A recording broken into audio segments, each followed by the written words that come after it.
Yo, what's good, YouTube? This is Jay from TNJ. And looking at the draft picks here, I'm going to announce the guys who actually made it onto our squad that are going to get renamed to some of these guys. Starting with our top draft pick, make sure to hit that like button on this video. We're trying to make this series blow up. It's already doing great right now. I appreciate all the love, but especially getting you guys into the franchise, I mean, it's gonna make it even better. So let's start out with our top draft pick, Otis Pendergast. He has pretty good contact, B potential, 65 overall, 86 to be exact. He's a speedy guy, 79 speed, 89 stealing, 88 base running aggressiveness. It's good to get some speed into our organization because we don't have many guys that can steal bases at the major league level.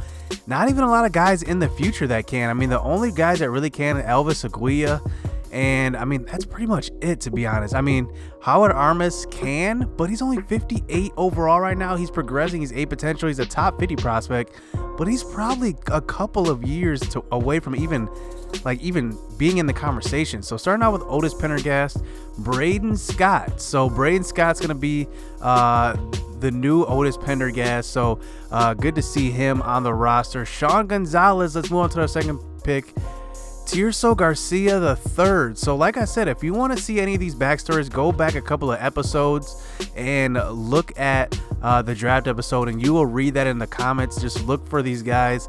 Like I said, the name's gonna pop up here, so you'll see how it's spelled and everything, so you can look there. I'm not gonna go over each backstory, but I want to point out a couple of guys. And the next guy, Raul Coronado. I mean, this guy had a pretty good backstory. Tim Hooks Jr., he was pretty good, man. I think this backstory was really good, and he actually has a chance. You know, he's probably a year away. I say he's about a year away. He is probably our future at leadoff. I mean, look at he can hit really, really well. His hitting zones are really good. His fielding's really good. I'm excited for him. So Carlos Palmeiro actually ends up being Cole Gold, and Cole Gold actually, he didn't want to be Palmeiro, but there wasn't a lot of guys that went for Palmeiro. I don't think anybody actually went for Palmeiro. I actually submitted a prospect for Palmeiro, so ends up being Cole Gold. So Cole Gold, 19-year-old, he's gonna be Palmeiro there. So Henry Samuel is gonna get replaced by Santiago Vasquez. So you need to go back and read his backstory. It's pretty cool, I can't lie. And honestly, you got to go back and read it. It's pretty awesome. I mean, it was the best backstory we had. And he's 18 years old, and he's gonna be a force. Throwing left-handed, B potential, 86. I think he's gonna be pretty good in the future. So you don't want to miss that right there at all. So go back and read that. But actually, nobody actually submitted anybody to beat Carmen Fabregas. So kind of like Howard Armas wasn't renamed, Carmen Fabregas is not going to be renamed. He's going to be 70 overall, D potential. Hopefully he can maybe get that potential up a little bit, because it seems like sometimes if you do perform well, the potential does change. So what I want to actually do in this episode as well, I want to look at a couple of things. We're going to get a little bit deep into this episode. So first, let's go back to the Fulmer trade. So actually, I thought about it, and I was thinking about it when I was making the trade. The Fulmer trade, it's going to take more than 2 prospects and Brandon Drury to get him. So what I'm actually going to do is trade another one of my top prospects. It hurts a little bit, but I mean, it kind of has to be done. So, you know, somebody suggested that I should have traded Brinson. I don't think it would have required Brinson, especially if I'm trading a top outfielder. My top prospect overall in Trevor Rogers, and they're probably best third baseman right now in Drury. I think it would have took another prospect, but probably not Brinson. I don't think Brinson would have been included, but it will take another one of our top prospects. So let's trade the highest prospect that makes the most sense for the organization of the Tigers. So let's look at shortstop. I was thinking about Yu Chang. It would be kind of a big blow to trade him, because he was an all-star force at AAA last year. trading him would definitely hurt, but they don't need him. So why even trade him to them? But they do need a second baseman here, so it may be interesting. So they do need a second baseman. Yu Chang Chang is listed as a shortstop right now, so maybe that is an option. But look at this. I mean, they have all B potential guys behind, so it really doesn't make any sense. So then we move to the outfield. Do they really need outfielder prospects? The answer is yes, because remember, we traded them Sean Little. They do need another outfielder, but I don't know, since we already traded them another outfielder, if they would want another one. But we do have a couple here, Monty Harrison and Aguila. But really what I'm looking at here is our pitching prospect. So let's just go to our next best pitching prospect, Braxton Garrett.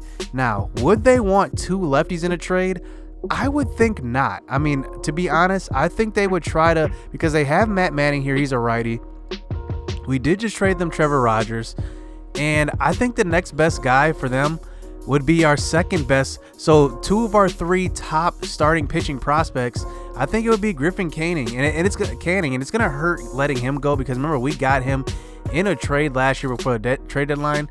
But it only makes sense to trade another one of our top prospects. He's B potential, actually a high B potential, and he's 68 overall. At 22 years old, he's ready probably for the majors within the next year or so. I mean, he's probably going to compete for a spot next year.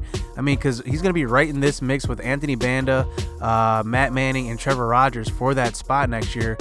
And I think this is the move that we had to make. I mean, we're going to trade them another free agent. Look at that. Even Alvarez is going to free agent next year, going to be a free agent. So we're going to actually trade for their lowest rated guy on their roster that probably won't touch. So let's see some of these guys down here. Matt, yeah, let's trade for this guy. This guy's not even going to be close. So this is just a throw-in guy for that Fulmer deal to make it more realistic. So let's throw him in there. It's going to hurt to...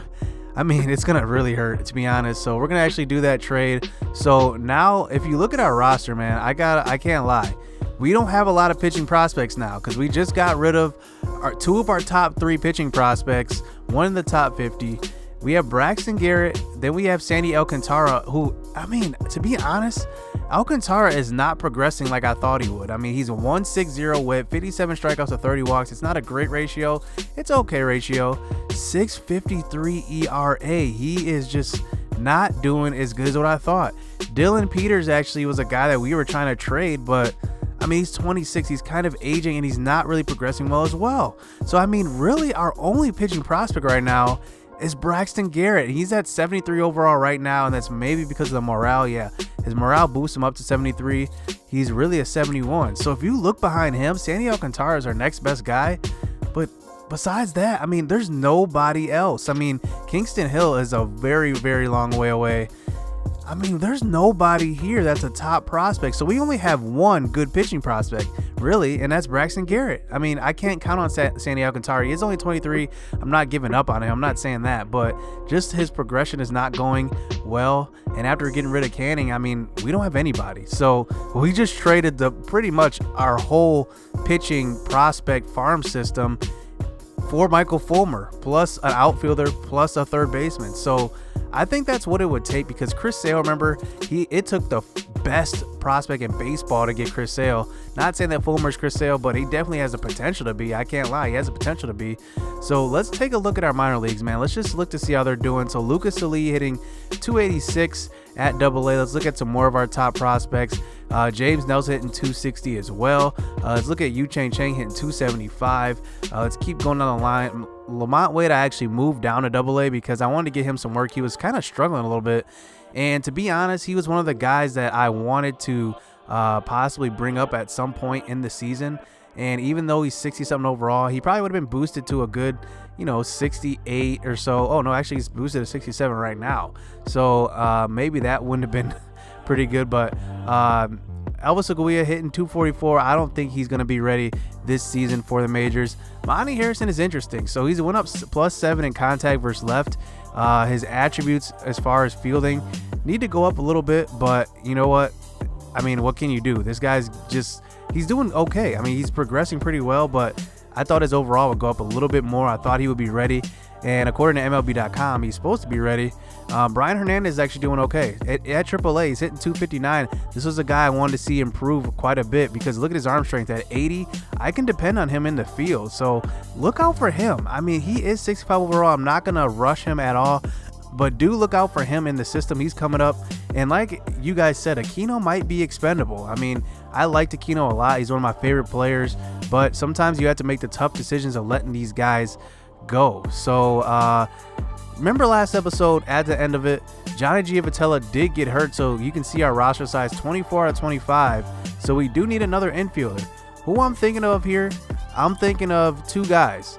Adrian Beltre, I do need an infielder. Let's see what it's going to take to get him. So $2.3 million a year, and that's funny because it actually went down. Remember earlier I was looking at what it would take for him, and it said 4.6 or something like that. Now it's dropped down to 2.3. So you know what? I don't even think it's any debate here. I think I actually might go with him. Eduardo Escobar is actually a pretty good hitter as well. Let's see what he hit last year. 231. So not great average. Let's look at these other guys around them. But Adrian Beltre does play third and first, so he would help spell Bohr at first base as well. He kind of does the same thing as Valencia does a little bit, but the thing is, I usually place Max Kepler at first base, and he's definitely, I think I moved him down already. So let's sign Adrian Beltre to a 1-year deal only for depth. So he's going to be a depth guy. He's going to know his role as depth. So let's sign him. So there he goes. He's on the squad now. So Adrian Beltre does move on to our MLB roster at age 39. Just a guy to fill a hole right now. And I hope he can bring some pretty good hitting. I hope he does bring that. So Jung Ho Kang, remember, he's had a hot start. Pinch hitting a couple games coming up. Before.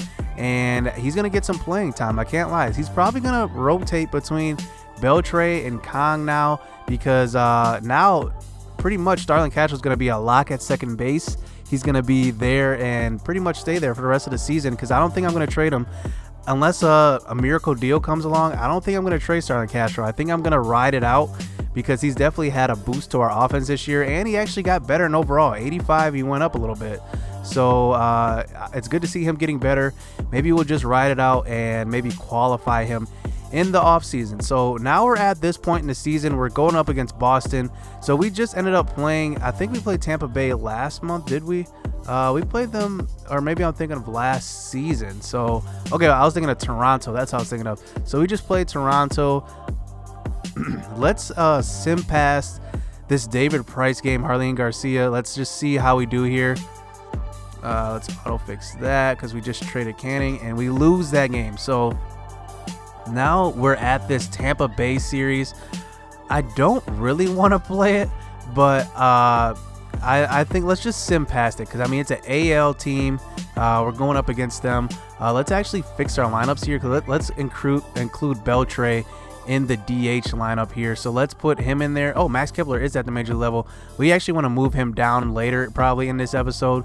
So let's move Beltre. Let's move him up a little bit. So let's move Valencia down. I want Leury Garcia to bat last, because he does get on base quite a bit and he has speed. So let's actually switch. Okay, I like this right here. So that's good enough for me for this DH series. So now let's advance here, and then let's advance past this Tampa Bay series. Let's just see how we do in these 3 games. So we win the first one, win the second one. So it looks like, okay, so it says a few days. I thought it said actually the rest of the season. So we won 2 out of 3 there. So it looks like Jose Urena lost that game. Let's see who won. So Di Sclafani won and Marco Estrada won. Those are the kind of games that I want to win. Those middle of the rotation guys. I'm glad I actually have that. So actually it looks like we made it to the All-Star game. So let's actually play that game. So I want to actually play this game. And let's just see who we have in the All-Star game. So let's get into that action. So we actually didn't even have any starters in this game, but I decided to start them anyway, because why not? I'm playing in this game, might as well play it with my own guys. And here's Elvis Aguila hitting in the 2-hole here, and he grounds out to start this game. But one guy that was slated to be the second pitcher in, Maxim Rosario Belleros. So you see his whip, it's below 1. So he's actually having a really good year this year, but he just doesn't get the recognition since we did have 2 of the top prospects in Trevor Rogers and also Braxton Garrett. So, I mean, he's kind of that guy that's kind of overshadowed. He was one of those guys that was in the prospect showcase when we first started this franchise. But now he's finally getting his shot, getting his shine on here. He does make the All-Star game at least. But here he does give up a run in the first inning. So now move on to the next inning. James Nelson is actually a guy that I told you guys to watch out for. He's a dangerous third baseman. He's in the mid-60s right now, but he's got C potential. I believe in real life he's their number 9 prospect, I believe, in the system, in the farm system. And I think he's going to get a shot at some point. I don't know if it's going to be next year or even the year after that. I'm not really sure, but he's a pretty good player. I like what I see from him. He does need to get better with his power. And speaking of power, Jahmai Jones, he's got decent power. He's got the speed. We all know he's got the speed, but he's just got to put it all together. I think that's all he's got to do is just put it all together. Right now, he doesn't know exactly what he is. He's just using his speed pretty much, and I feel like that's working against him a little bit. He doesn't really, hit to the gaps very well, but I just want to see him put together a pretty good all-around season. Like, he hasn't had like a great season in the minors. He's just had good seasons. So I want to see him put together maybe one full season, and I'm not even sure that he's going to be ready for the majors next year. I may have rushed him up a little bit, seeing that I played him in the beginning of the season, but I want to see him just put together a good season, maybe hitting above 300. I think he's got the skills to hit above 300 in the minor leagues, and I think he can do it. So I want to see him put together a season like that. So here's Brandon Rodriguez, a surprise all-star actually. He's one of our draft picks in last year's draft. He's only 18 years old, from Wisconsin, and he actually has pretty good power. I think he's up there around high 70s in power. His vision isn't that good. His contact isn't that good as well, but he's got pretty good power, so I like his potential right now. So we do go on to win this game. Elvis Aguila hits all right. Jahmai Jones actually goes 2 for 4 in this game. And I just wanted to show a little bit of the AA action before hopping into the MLB action. So you see the Marlins, we're actually 3rd in the wild card right now, a game back. So we're right in the thick of things, competing like we should. I mean, we have the talent to do it. We just got to put it all together, like I said. So here we are, facing Toronto at home, facing Marcus Stroman, one of the guys that we were thinking about trading for, but I don't think he's really a fit for us, what we want to do. And early on, here he is getting a double play on the line out. Unfortunate that we had to get that to happen. So here we go, Anthony DeSclafani on the mound, 114 whip. Look at the ratio, 66 strikeouts to 17 walks. I mean, he is just killing it so far this season. So there he is, getting the batter to strike out here in the second inning, but facing the next batter with 1 out in the second inning, Justin Bour giving up another ground ball. And the thing about Justin Bour is that he's actually hitting a lot better. He was hitting 220 early in the year, as DeSclafani gives up a big fly to left field to Dietrich. And one thing about Justin Bour, like I was saying, is that he's hitting better. He was hitting 220 in the early parts of the year. He's come around. He's hitting up close to 270 now. I think he's hitting like 271, something like that, 272. And I mean, at least he turned it around. Real Muto didn't really turn it around. He's been kind of hitting in the low 200s this whole season, and maybe that's a sign of him aging a little bit. I mean, he's even young. He's 28, I think, in this franchise right now. But maybe he's a guy that's going to regress earlier than others. So here is DeSclafani facing Devin Travis here, and he's giving up a pop fly to right field. That one's going to drop. I mean, we're going to get to that one. But here's Josh Donaldson with a guy on first and second. 3-0 count, drives this one to opposite field, and that one's going to be over the wall. Barely over the wall, over the stretch glove of Domingo Santana in right field. And Toronto is actually going to take the 5-0 lead. And these are important games because, remember, we're right in the thick of things in the wild card, and we got to be beating these teams that are lesser than us, the teams that aren't even competing right now.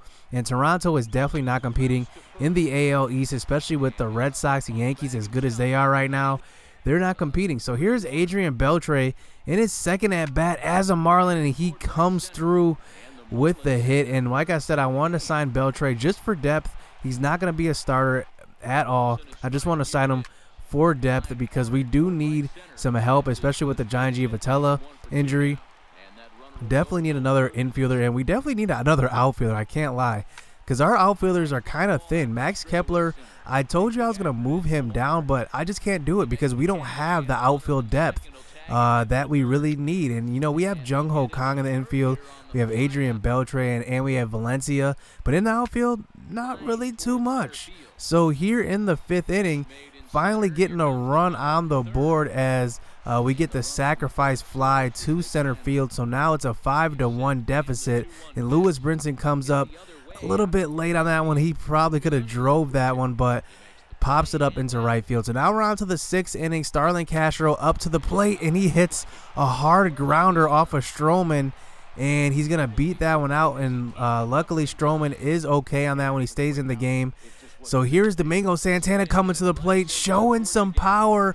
Our best hitter on the team. He's hitting for our highest average, and this one's off the wall, and Starlin Castro's going to come in and beat the tag that time, and now it's going to be a 5-2 lead in this game as Manny Machado comes to the plate, hits a deep fly ball to right field, and Domingo Santana is going to tag and move on to third base. So now we got a guy on third base, and with one out, Justin Bour comes through, and like I said, he's been kind of hitting pretty well lately. Like I said, his average has been rising this whole season as Adrian Beltre comes up, but he grounds into the easy double play, and that's the thing about hitting Beltre and Bour back-to-back. Two slow guys. So now on to the seventh inning. Leury Garcia starting this inning out with one out, up with a hit up the middle. So now he's got some speed on first as Max Kepler, like I said, he's our only outfielder off the bench.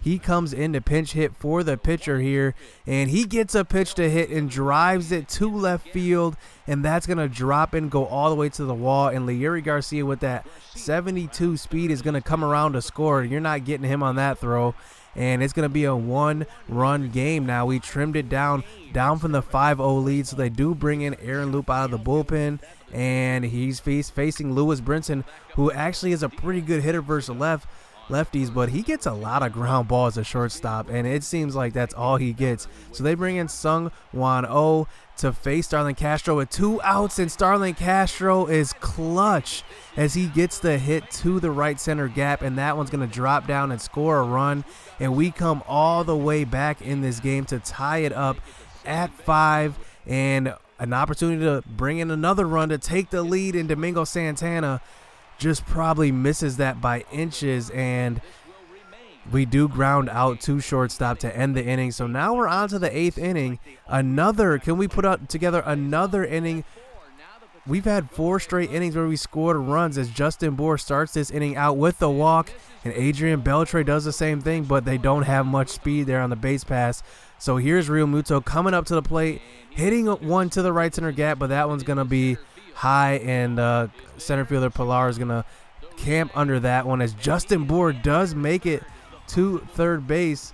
And here's Leury Garcia with a guy on third with 2 outs, and there he is popping up to left field, and that is going to be no runs surrendered in this 8th inning by Sung Won Oh. But now we're on to the 9th inning, the top of the 9th inning, and a hard liner off of the pitcher that time, and that's going to be a single for the batter that time. So now Jordan Hicks on the mound. He's going to field this one, throw to first base, and that one's going to be out at first base. So now Kevin Pillar comes up with a guy on second, 1 out, and he's going to drive one deep off of Jordan Hicks in the comeback attempt.